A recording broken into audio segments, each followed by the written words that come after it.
오늘도 물밀듯 우리의 마음에 기쁨이 넘치는 것은 이 세상에 그 어떤 다른 이유가 아닌 주님께서 내 마음에 오셨기 때문임을 믿습니다. 귀한 찬양 진심으로 감사합니다. 할렐루야. 우리 옆에 계신 분들에게 이렇게 한번 인사하겠습니다. 주님 때문에 사랑합니다. 축복합니다.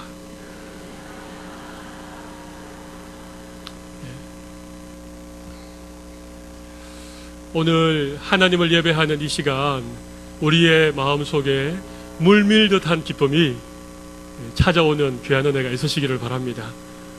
한 주간 세상에서 힘들고 어렵고 무거웠던 모든 짐진 것들 이 시간 주님의 발 앞에 다 내려놓고 우리 주님이 주시는 참된 힘과 평안을 누리실 수 있는 여러분들이 다 되시기를 바랍니다. 특별히 오늘 학습 받으시고 세례 받으신 우리 세 분 아주 특별한 날입니다. 오늘 꼭 기억하시고 이 날 주신 은혜를 평생토록 간직하고 살아가실 수 있는 우리 세 분이 되시기를 바랍니다. 오늘은 꽃다발도 하나 못 드려서 죄송합니다.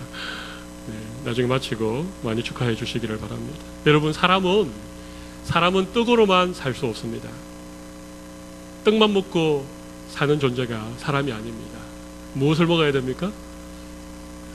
하나님의 말씀을 먹어야 됩니까? 예, 하나님의 말씀을 먹어야 됩니다. 그런데 꿈을 먹어야 사람은 살아갑니다. 여러분, 그렇지요? 사람은요, 밥만 먹고 사는 인생이 아니고 꿈을 먹고 꿈을 꾸고 사는 인생입니다. 여러분, 우리에게 내일이라고 하는 우리의 미래가 없다면, 여러분, 오늘 우리가 이 자리에 앉아서 하나님을 예배할 수 있겠습니까? 아마 우리 가운데 많은 사람들은 아마 오늘 내가 찾아봐야 될 사람, 또 내가 꼭 챙겨야 될 일들, 아마 우리의 마음이 얼마나 바쁘고 힘들고 어려울지 모르겠습니다. 여러분, 우리는 내일이라고 하는 그런 어떤 꿈이 있고 어떤 우리가 희망하고 소망하는 것이 있기 때문에 우리는 살아가는 것입니다. 이런 모든 것들이 사라져버리면 우리의 삶의 의미가 사라져버리는 것과 똑같을 것입니다.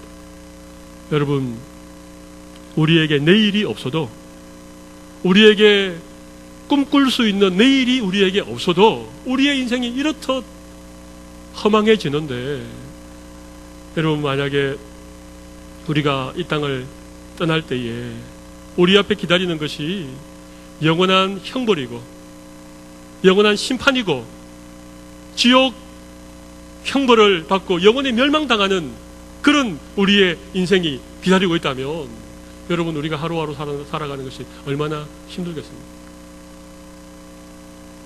지옥을 가야 지옥을 맛보는 것이 아니고 오늘을 살아도 지옥 같은, 생지옥 같은 그런 인생을 사는 사람들이 참 많이 있습니다.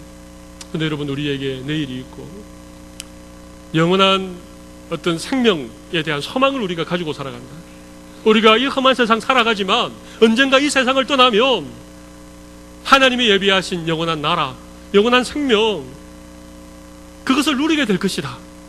이런 믿음을 가지고, 이런 소망을 가지고 살아가는 사람들의 삶은 분명히 차이가 있다고 저는 생각합니다. 여러분, 그렇지 않겠습니까? 오늘 이 자리에 계신 우리 모든 성도들은 하나님이 주신 영원한 생명을 소유하고 그 생명을 바라보고 사는 귀한 은혜가 여러분들에게 있으시기를 바랍니다. 아멘이십니까? 네. 영생을 가지고 사는 사람들은요, 오늘의 삶이 달라지는 것입니다. 아무리 힘들고 어려워도 우리에게 소망이 있고 우리에게 희망을 얘기하게 된다는 것이죠. 여러분, 그래서 저는 오늘 읽은 본문의 말씀을 앞에 놓고 영생이 주는 기쁨이라고 하는 제목으로 오늘 말씀을 전하겠습니다. 영생이 주는 기쁨, 세상이 주는 기쁨이 아닌, 권력이 주는 기쁨이 아닌, 돈이나 명예가 주는 기쁨이 아닌 영생이 주는 기쁨이 무엇인지에 대해서 오늘 함께 말씀의 은혜를 나누시는 우리 모든 성도들이 되시기를 바랍니다. 여러분, 이 세상에는 두 종류의 사람이 있습니다. 두 종류의 사람이 있습니다. 오늘 본문의 46절과 48절, 오늘 본문 46절과 48절을 잘 읽어보시면 두 종류의 사람이 있다는 것을 여러분이 발견을 할 것입니다. 제가 서론에 얘기했던 영생이라고 하는 말씀을 참고로 해서 여러분이 한번 찾아보십시오. 46절과 48절 한번 읽어보면서 세상에는 두 종류의 사람이 있는데 어떤 사람이 있는지 한번 찾아보시기 바랍니다. 저를 바라보지 마시고 성경 말씀을 바라보시기를 바랍니다. 한번 찾아보십시오. 여러분 46절에는 어떤 사람이 나타납니까? 거기 바울, 바나바, 유대인 나오지만 거기에 보면 영생을 얻기에 합당하지 않은 자, 영생을 얻기에 합당하지 않은 자, 이 한 사람이 나옵니다. 그렇죠? 48절을 보십시오. 48절에 보면 어떤 사람이 나옵니까? 영생을 주시기로 작정된 자. 와, 여러분, 이 두 종류의 사람이 있는 거예요. 세상에는요, 영생을 얻기에 합당하지 않는 자가 있고, 영생을 얻기에 합당하지 않는 자가 있고, 영생을 주시기로 작정된 자가 있다는 것입니다.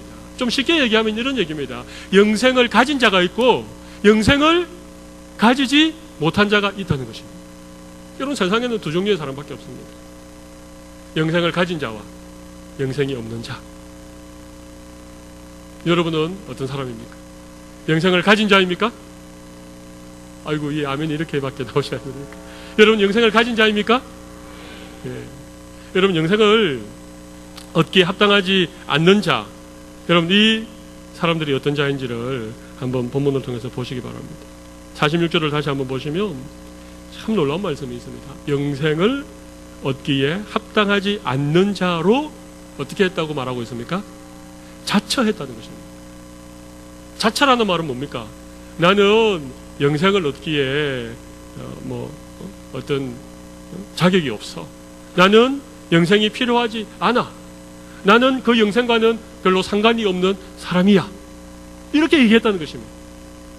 바울이 전한 그 복음의 말씀, 예수님이 우리의 죄를 위하여 십자가에 죽으시고 우리를 구원하기 위하여서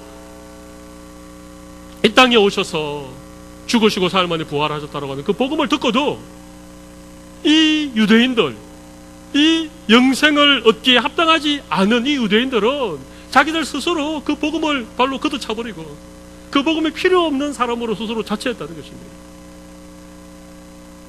여러분, 영생은 하나님이 주시는 선물인 걸 믿습니다.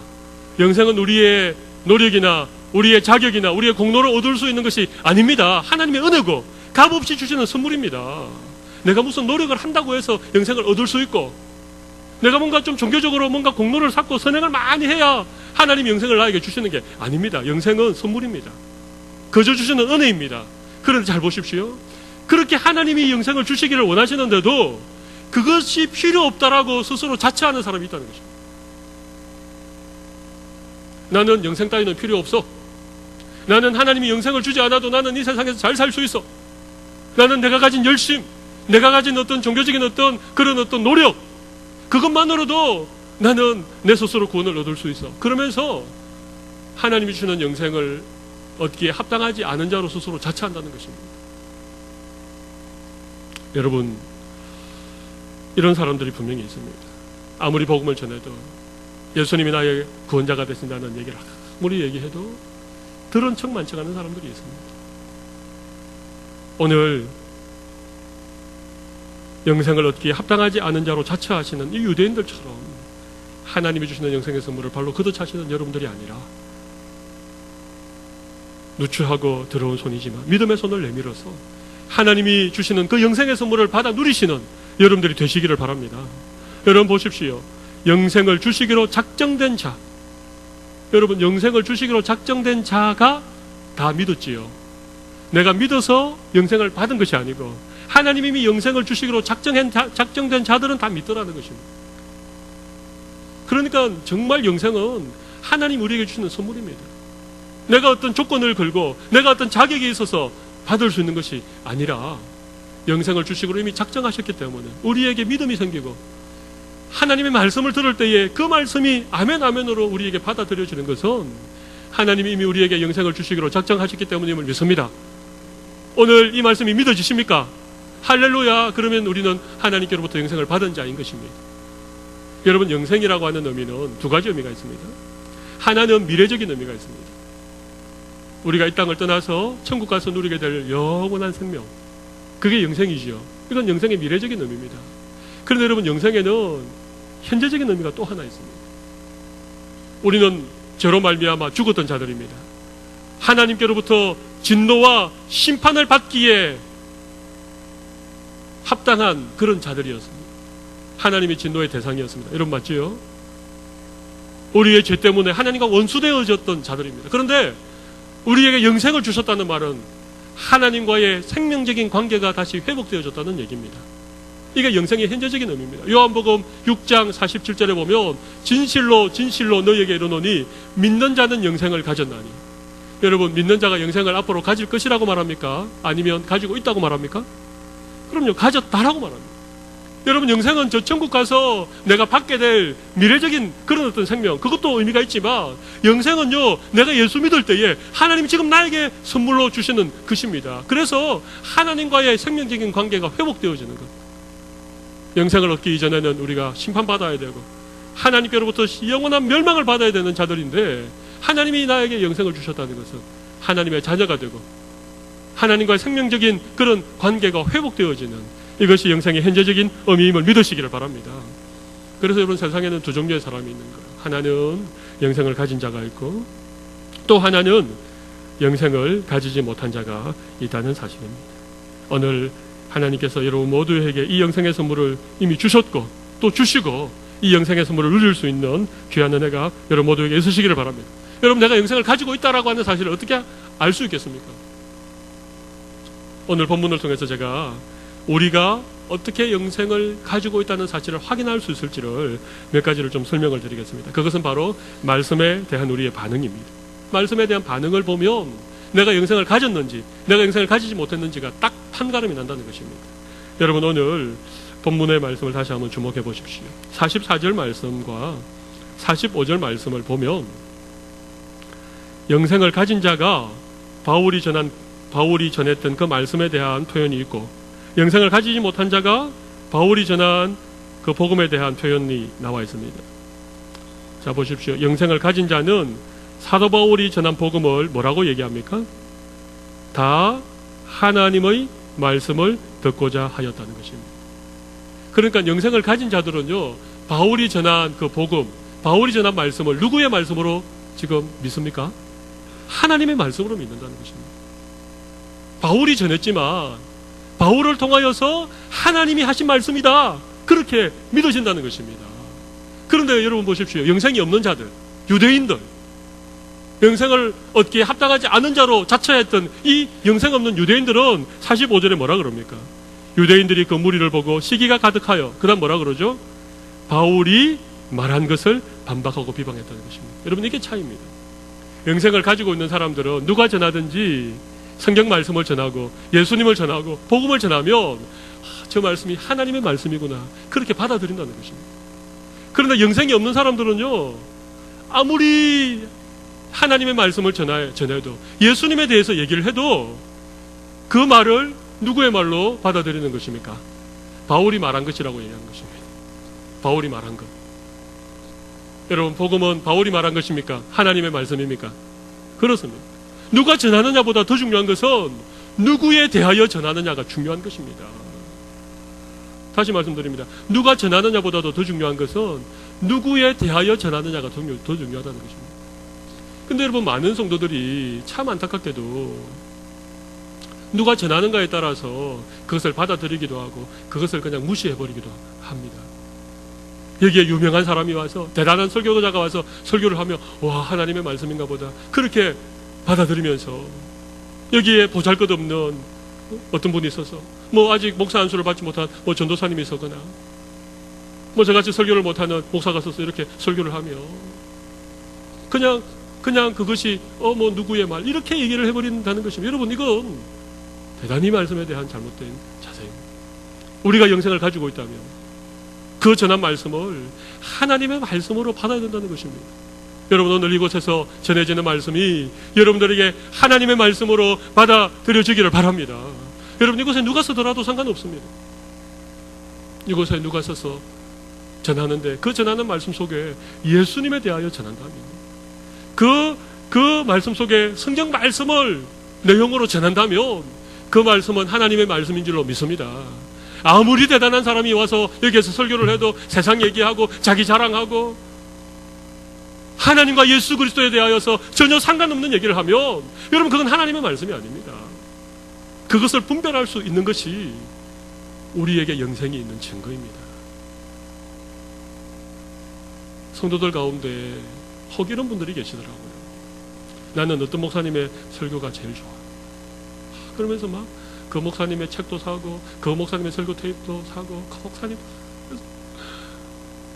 여러분, 그게 제가 잘못된다는 것은 아니지만 여러분, 우리는 누가 전하든지 하나님의 말씀을 전할 때에, 복음을 전할 때에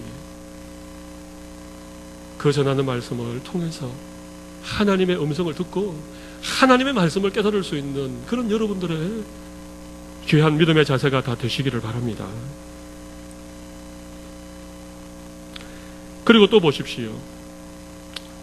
이 영생을 가진 자와 영생을 가지지 못한 자들이 나타내는 말씀에 대한 반응이 다릅니다. 여러분, 다시 45절을 한번 보시죠. 유대인들이 그 무리를 보고 시기가 가득하여, 그 다음에 어떻게 합니까? 바울이 말한 것을 어떻게 했다고요? 반박하고 비방하거늘. 바울이 말한 것을 반박하고 비방했다는 것입니다. 여러분, 48절 말씀 한번 보십시오. 48절 말씀 보시면 이방인들, 여러분이 이방인들은 누굽니까? 바울이 전한 하나님의 말씀을 듣고 믿고 영생을 가진 자들이죠. 이 이방인들은 듣고 기뻐하여 하나님의 말씀을 찬송하며 영생 주시기로 작정된 자들은 답니다. 여러분, 전혀 반응이 다르죠. 영생을 가진 자는 바울이 말한 것을 듣고 비방하고 반박했지만, 영생을 가진 자들은 어떻게 했습니까? 말씀을 듣고 기뻐하고 하나님의 말씀을 찬송했다는 것입니다.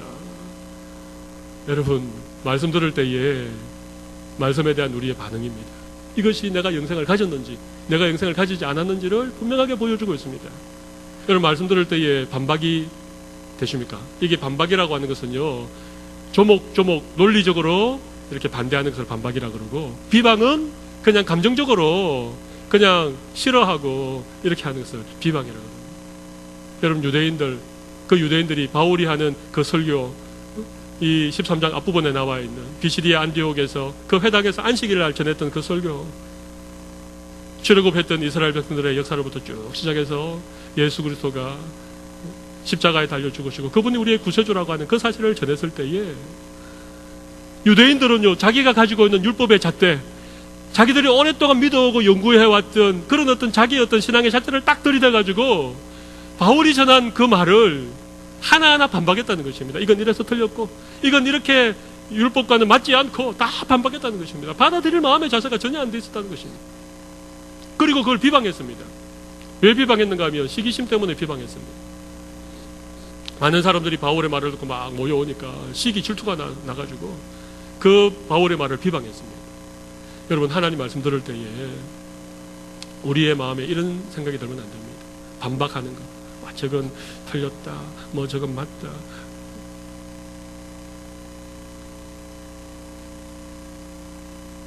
말씀을 들을 때에 여러분의 마음에 기쁨이 충만하시기를 바랍니다. 하나님의 말씀을 찬송한다는 말이 뭐겠습니까? 하나님의 말씀을 찬송한다는 말은요, 말씀이 너무 은혜롭습니다. 그 말씀이 너무 귀합니다. 그 말씀이 나에게 생명입니다. 그 말씀이 이 세상의 그 어떤 것보다도 더 귀하고 아름다운 말씀입니다. 이게 말씀을 찬송하는 거예요. 하나님 말씀을 찬송하는 것입니다. 여러분, 하나님의 말씀은요, 단순한 말씀이 아니고 살아계신 하나님께서 이 말씀을 통하여 자기를 우리에게 보여주시는 거기 때문에 이 말씀을 우리 찬송해도 돼요. 말씀을 찬송해도 됩니다. 정말 하나님 말씀이 달고 오묘합니다. 말씀이 나에게 너무 힘이 됩니다. 오늘 그 말씀 너무너무 은혜가 됩니다. 이렇게 얘기해도 됩니다. 근데 이건 안 됩니다. 목사님 설교를 너무 잘하십니다. 오늘 목사님 설교할 때 정말 좋았습니다. 여러분, 설교를 전하는 목사를 찬송하면 안 됩니다. 설교를 전하는 설교자를 찬송하면 안 됩니다. 그러나 하나님의 말씀은 찬송해도 됩니다. 말씀이 너무 좋았습니다. 오늘 그 말씀에 은혜 받았습니다. 오늘 그 말씀 때문에 제 삶이 좀 변화될 것을 저는 믿습니다. 여러분, 좀 그렇게 하십시오. 어떤 분들은요, 오늘 목사님 설교를 죽을 쓰시네요. 여러분, 가끔 죽을 써야 위장이 약한 분들이 또 드시지 않겠습니까? 오늘 목사님 설교가 너무 길어요. 오늘 목사님 설교 참 잘하시네요. 여러분, 그것은 말씀에 대한 우리의 올바른 자세가 아닙니다. 하나님의 말씀이 이 강단에서 전해질 때 여러분 기뻐하시고 하나님의 말씀을 찬송하실 수 있는 여러분들이 되시기를 바랍니다. 세상에 감동적인 예와 정말 기적 같은 그런 얘기, 여러분 그런 것도 중요하지만 하나님의 말씀 자체를 기뻐하고 하나님의 말씀 자체를 감사할 수 있는 여러분들이 다 되시기를 바랍니다. 말씀을 반박하고 말씀 전하는 자를 비방하고, 여러분 그것은요 우리에게 영생이 없다는 증거입니다. 오늘 여러분들에게 있는 그 영생으로 말미암아 살아있는 하나님의 말씀이 여러분에게 은혜가 되고 기쁨이 되고 찬송이 되시기를 간절히 바랍니다. 여러분 이제 마지막 한 가지만을 제가 더 말씀을 드리겠습니다. 여러분 그렇다면 영생을 누리는 삶이란 무엇이겠습니까? 어떤 삶이 영생을 누리는 삶인가 하는 것입니다. 여러분 또 본문을 한번 찾아보도록 하겠습니다. 46절 말씀을 보십시오. 거기 보면 유대인들이 45절입니다. 유대인들이 45절입니다. 유대인들이 그 무리를 보고 무엇이 가득했습니까? 시기가 가득했다는 것입니다. 시기가 가득했다는 것입니다. 마지막 52절을 한번 보시겠습니다. 마지막 52절, 제자들은 기쁨과 성령이 충만하니라. 여러분 이게 차이입니다. 이게 차이입니다. 영생을 가진 자와 영생을 가지지 못한 자의 차이가 바로 이것입니다. 영생을 가진 자는요 지금 기쁨과 성령이 충만하지요. 영생이 없는 유대인들은 지금 마음에 뭐가 가득합니까? 시기가 가득한 거예요. 여러분 그 회당에 비시디아 안디옥 그 도시에 있는 많은 사람들이 하나님 말씀 들으려고 몰려오는 것이 기쁨이 되어야 되겠습니까? 시기가 가득한 일이 되어야 되겠습니까? 기쁨이 되어야지요. 기쁨이. 그러나 이 유대인들이 왜 시기가 가득했습니까? 왜 가득했습니까? 바울이 자기보다 인기가 더 많아지니까. 바울에게 사람들이 이렇게 몰려가면 자기가 가지고 있는 영향력이 떨어지니까. 그것 때문에 막 비교하고 시기하고 질투하고 그런 마음이 가득 마음에 찬 거예요. 여러분 마음속에 시기가 가득하면 그 사람의 마음이 천국이겠습니까? 지옥이겠습니까? 분명히 지옥입니다. 높은 권력을 가지고 있어도, 높은 자리에 앉아 있어도, 좋은 집에 살고 있어도, 좋은 차를 타고 다녀도 마음에 시기가 가득하면요 그 사람은 지옥을 살고 있는 거예요. 영생이 없는 사람들은요 늘 시기와 질투와 열등감과 교만과 이런 것들이 계속 마음에 차고 넘쳐요. 너무너무 기뻐할 일인데도, 하나님께 감사할 일인데도 그 많은 사람들이 회당에 몰려오는 것을 바라보면서 마음에 시기가 가득 찼다는 것입니다. 여러분 이게 영생이 없는 사람들의 삶의 특징입니다.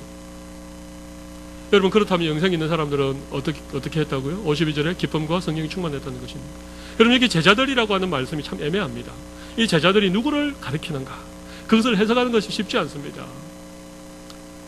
제가 영어도 찾아보고 다른 번역 성경도 다 이렇게 참고해 보니까 이 제자들 52절에 제자들은 기쁨과 성령이 충만했다. 이 제자들을 비시디아 안디옥의 성도들이라고 그렇게 보는 해석도 있습니다. 그것도 가능합니다. 여러분 정말 회당에 오랫동안 다니고 오랫동안 모세율법을 배웠지만 한 번도 들어본 일이 없는 너무나도 놀라운 하나님의 말씀을 바울이 전해주자 그들이 막 마음이 열리고 그 말씀을 믿음으로 받아들였습니다. 그죠? 그래서 막 사람들이 기뻐해서 그 다음 안식일 날은 막 사람들 전도해가지고 그 도시에 있는 많은 사람들이 거기에 나왔습니다. 그런데 유대인들이 사도 바울을 시기하고 질투해가지고 귀부인들과 유력자들을 선동해가지고 막 그들을 쫓아내버렸습니다. 그래서 결국 사도 바울 일행은 그 비시디아 안디옥에서 추방을 당해버렸습니다. 여러분 이게 기쁜 일입니까? 이거 기쁜 일 아닙니다.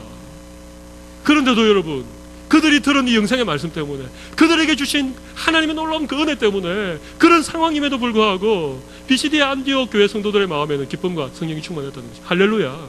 여러분 영생을 가지고 있는 자들은요 환경에 지배당하는 인생이 아니라 환경을 뛰어넘는 인생이 될 줄로 믿습니다.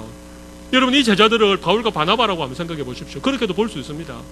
제자들이니까 바울과 바나바, 그죠? 그들은요 비시디아 안디옥에 힘들게 왔는데 그곳에서 한 2주간 복음 전하다가 시기하고 질투를 받아서 자기들이 그냥 쫓겨나는 신세가 되었습니다. 추방을 당하는 신세가 되었습니다. 여러분 얼마나 서럽고 원통하고 억울하겠습니까? 그런데도 이 제자들의 마음속에, 바울과 바나바의 마음속에 뭐가 있었다고요? 기쁨이 있었습니다. 무엇이 충만했다고요? 성령이 충만했습니다. 여러분 이게 영생을 가진 자의 삶의 모습입니다. 할렐루야. 여러분 어떠십니까? 여러분의 마음에는 기쁨과 성령이 충만하십니까? 아니면 시기와 질투가 가득하십니까? 남들이 잘 되는 거 보면 막 이 배알이 꼴리고 조그만 힘든 일 있으면 그냥 막 밥맛이 뚝 떨어지고 그냥 어두컴컴한 방 한 구석에 그냥 틀어박혀가지고 이불 뒤집어서고 끙끙거리고. 여러분 그러세요? 누가 여러분에게 조금만 뭐라 그러면 막 그것 때문에 막 죽을 것 같고 미워 죽겠고. 여러분 그러십니까? 그러시면 여러분은 아직까지 영생을 누리는 삶을 살지 못하고 계신 것입니다. 우리의 삶이 좀 힘들고 우리에게 좀 억울한 일도 있을 수 있고 다른 사람에게 시기를 받아가지고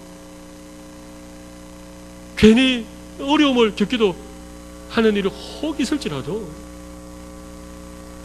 그것 때문에 내가 죽을 것 같고 그것 때문에 밥맛이 떨어지고 그것 때문에 막 방 안에 혼자 있으면서 우울증에 걸리고. 여러분 그게 아니고 그럼에도 불구하고 우리에게 주신 그 영생, 하나님께서 우리에게 주신 놀라운 구원의 은혜 때문에 우리의 마음에 기쁨이 충만한 그런 귀한 은혜가 여러분들에게 있으시기를 바랍니다. 여러분 이게 영생이 주는 기쁨입니다. 할렐루야. 영생이 주는 기쁨은요, 세상에 있는 것이 빼앗을 수 없는 것입니다. 영생이 주는 기쁨은요, 이 세상의 조건, 이 세상 환경에 따라서 좌지우지되는 것이 아닙니다. 오늘 이 놀라운 영생의 기쁨을 누리실 수 있는 우리 모든 성도들이 다 되시기를 바랍니다.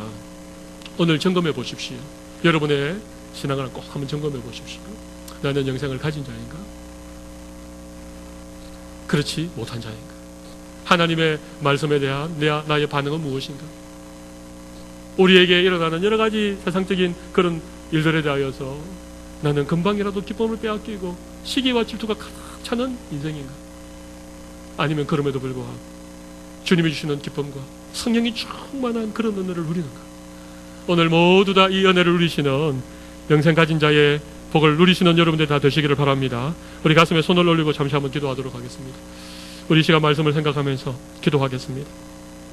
여러분, 하나님은 우리에게 영생 주시기로 이미 작정하시고 아무런 자격이 없고 받을 만한 조건이 우리에게도 없음에도 불구하고 우리에게 영생을 선물로 주셨습니다. 여러분이 예수님을 구주라고 고백한다면, 하나님을 아버지라고 그렇게 부르실 수 있다면 우리는 하나님을 믿는 자들이며 우리에게는 이미 영생이 선물로 주어진 자들입니다. 오늘 이 영생의 선물을 누리시고 이 영생의 기쁨을 따라 살아가실 수 있는 그런 은혜를 하나님 우리에게 달라고 이 시간 한번 통성으로 기도하도록 하겠습니다. 같이 기도하겠습니다. 살아계신 하나님 아버지, 오늘 저희들에게 말씀으로 찾아와 주셔서 우리는 자격 없는 자들, 우리는 하나님께로부터 영생의 선물을 받을 만한 아무런 공로도 없었고 그럴 만한 조건도 없었고 그럼에도 불구하고 하나님이 영생 주시기로 작정된 자들에게 하나님께서 믿음을 통해 영생을 주셨습니다. 이 믿음조차도 하나님의 선물, 영생은 하나님의 선물. 영생을 받았다, 이 영생을 누리게 하여 주시고 영생이 주는 기쁨으로 충만한 인생이 되게 하여 주시고, 하나님 아버지, 우리의 삶이 팍팍하고 근심 걱정하는 일이 많이 있을지라도 영생으로 하나님의 은혜를 누리신 되게 하여 주십시오. 하나님 아버지, 오늘 우리에게 영생이 주는 기쁨이라고 하는 주제로 함께 말씀을 상고해 보게 하신 것을 감사합니다. 이 세상에는 딱 두 종류의 사람밖에 없습니다. 영생을 가지고 살아가는 자가 있는가 하면 영생이 없는 인생이 있습니다. 얼마나 불쌍하고 얼마나 어리석은 인생인지요. 그들이 세상에 있는 것들로 아무리 저들의 흙이진 마음을 채우려고 하면 할수록 마치 바닷물을 들이키는 것처럼 더 심한 갈증과 해결되지 않는 그런 인생의 문제들로 가득 찬 삶을 살아갈 수밖에 없습니다. 그러나 아무런 자격 없고 공로 없는 우리에게 이 영생의 선물을 주시고 이 영생을 받고 보니 우리의 인생이 놀랍게 변화되어진 것을 주님 앞에 고백합니다. 이 기쁨과 성령이 충만한 모든 성도들이 되게 하여 주시옵소서. 하나님의 말씀을 들을 때마다 기쁨이 있게 하여 주시고 하나님의 말씀을 찬송하는 우리의 삶을 통하여서 하나님께서 영광받아 주시옵소서. 살아계신 예수님 이름으로 기도 올리옵나이다. 아멘.